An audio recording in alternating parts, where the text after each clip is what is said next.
Hello, everyone online. Probably in about 45 minutes, your mind will be a mess.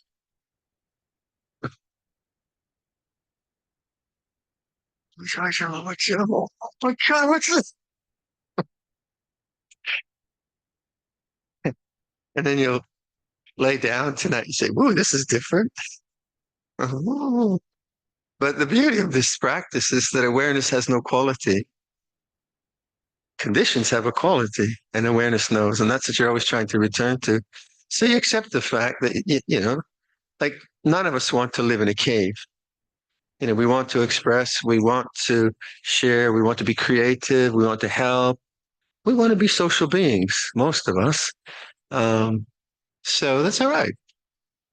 But uh, there's gonna something's gonna change. You probably have a little more information zipping through your brain. Your emotions might get shocked. What? No, really? She did that? or or whatever. Whatever happens, it will be different. But awareness will not be different. So that's the challenge, isn't it? It's not to live some kind of a constant retreat life, because who wants to do that? And is that even healthy? Is that even good? So there is expression, there's creativity, there's generosity, there's intelligence, there's challenges.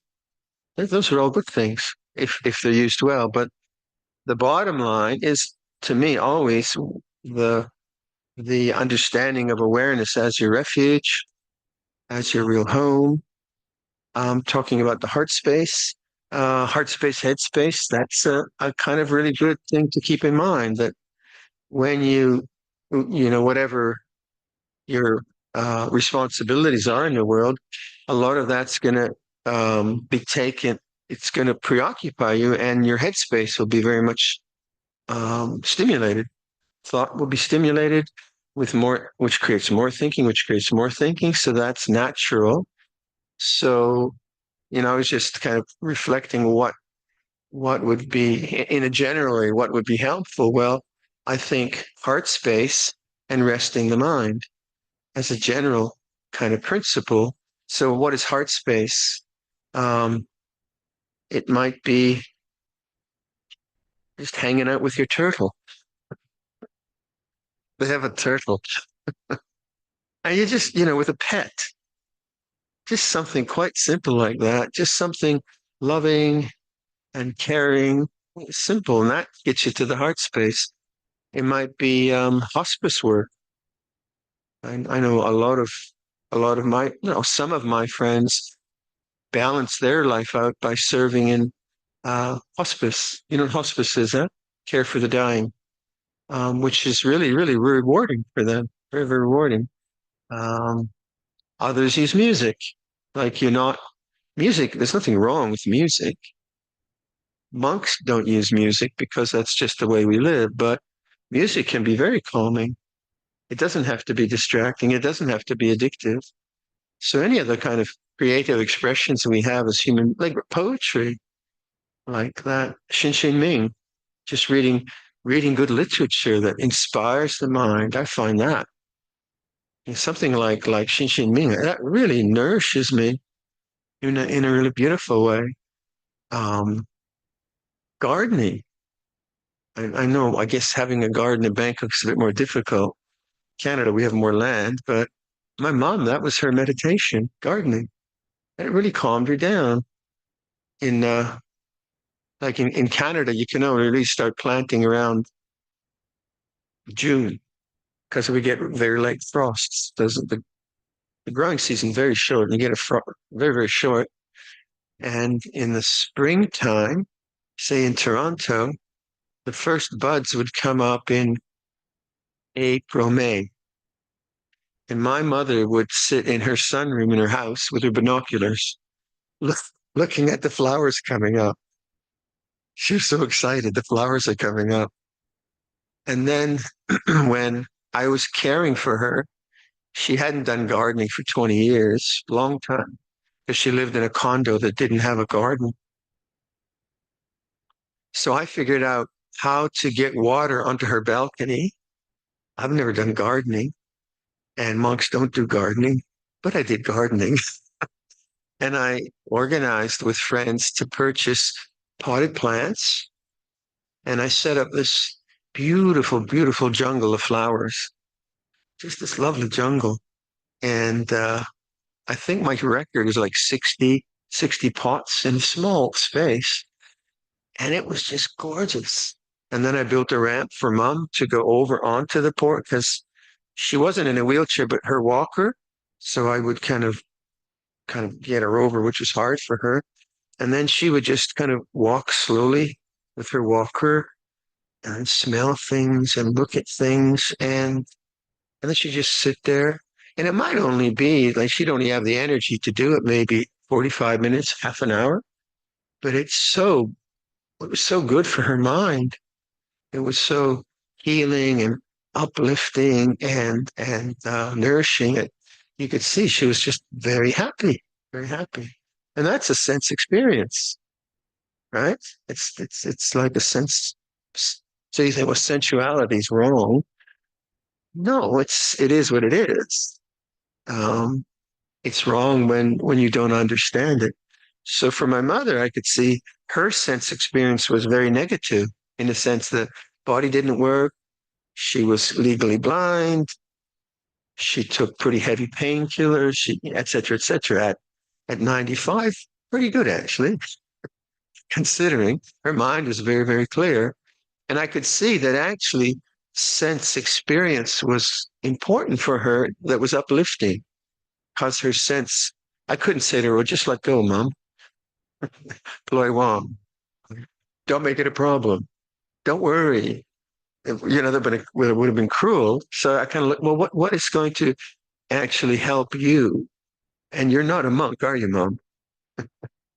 So sometimes music I would use, not so much, but it was mostly uh, beauty, actually, something kind of that she could appreciate. And I could see that for me, I think that's where I learned or my my concepts around mudita changed, became were more informed from my experience. And so I saw that actually what she's experiencing with the flowers is beauty. It's not greed. She wasn't greedy for the flowers. It was the beauty of nature uplifted her mind and brought her to a really good place, a really, really good. And again, it is about the how important the Brahma Viharas are in these different ways, and not to just keep them as techniques. Now I'm going to do metta, better do some karuna. How about, it's not like that.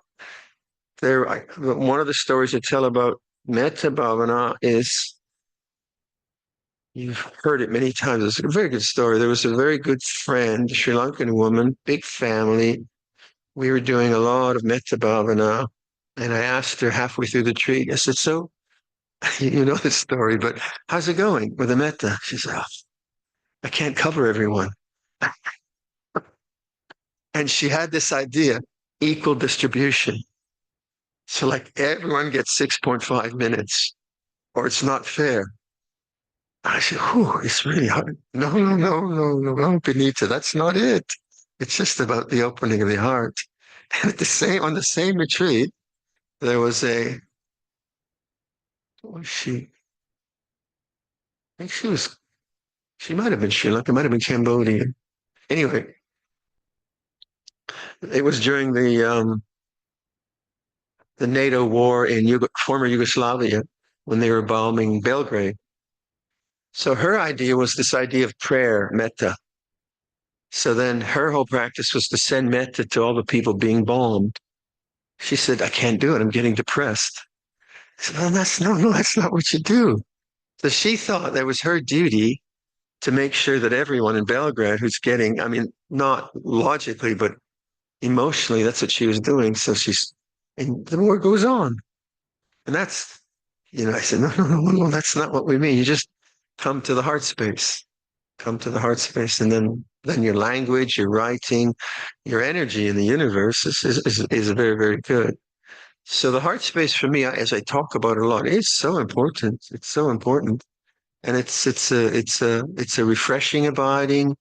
And the insights that many have had on this retreat, that why is awareness and love so conjoined? What is it about that?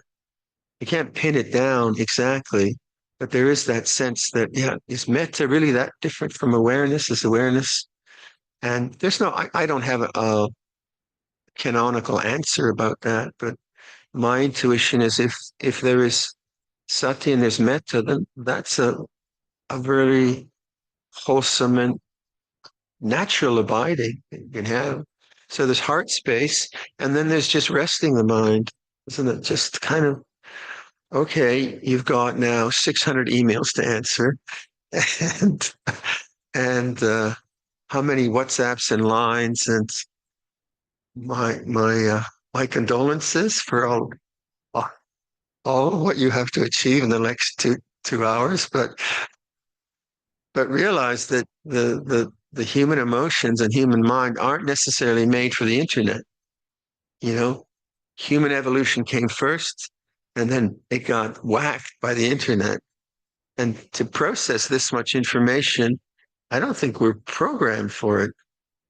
You can process some, but to not rest the mind is not a good idea. So how do you rest the mind? How do you do that? You have to figure that out. Like in places like where I am in Perth, most people go canoeing, they go walking, they're out in the countryside. They have big skies, they have big trees. Bangkok, it's not like walking friendly. Like if I've walked from Damaram to Sukhumvit, I almost got killed. Oh, there's another car. So it didn't make me calm. That's what I miss about Bangkok. I just like to go for a walk, but that's all right. That's not a problem. Anyway, how do you rest the mind? How do you do that? Because everyone here knows how to engage the mind.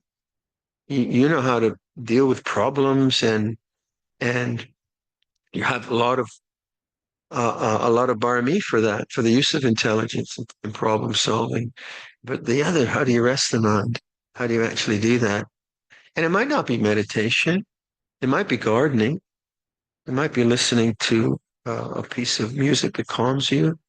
Uh, but I think those two principles, the remaining familiar to the heart space, can we put it that way? Remaining conversant with the heart space, remaining friendly at the heart space, kind of different ways to think about it. And then what is the mind, which is like so into doing and solving and creating and doing that it doesn't know how to rest. Those things seem very, very important to me. Obviously, Sila, which we're going to do, this is important. Kalyanamitta is important. But in terms of what we've learned from this retreat, um, yeah, I would say like, we talk about adhitanas, and, I made a determination never to make a determination. So it's not so much an adhitana, it's a vision, a direction, about how you're going to carry on this year. So you set some kind of, um, they're not quite goals, are they? They're set some kind of parameters about being able to observe how this month, this year is affecting you. Because now, like on a retreat, you do understand the heart space. Not that you didn't understand it before, but you are more, shall we say, conversant with it, more aware of it as a possibility. And then also you're more aware of the mind being at rest rather than being active to some extent, not perfect. And that's a kind of basis from which you can contemplate its opposite, the mind which is stressed and restless and always doing, and the heart which is closed with anxiety, fear, and so on. And then do a retreat next year. Start again. So I think that's well, just again to thank you and to thank the organizers and all of you and all the staff. I've really enjoyed your company, and may we do this again.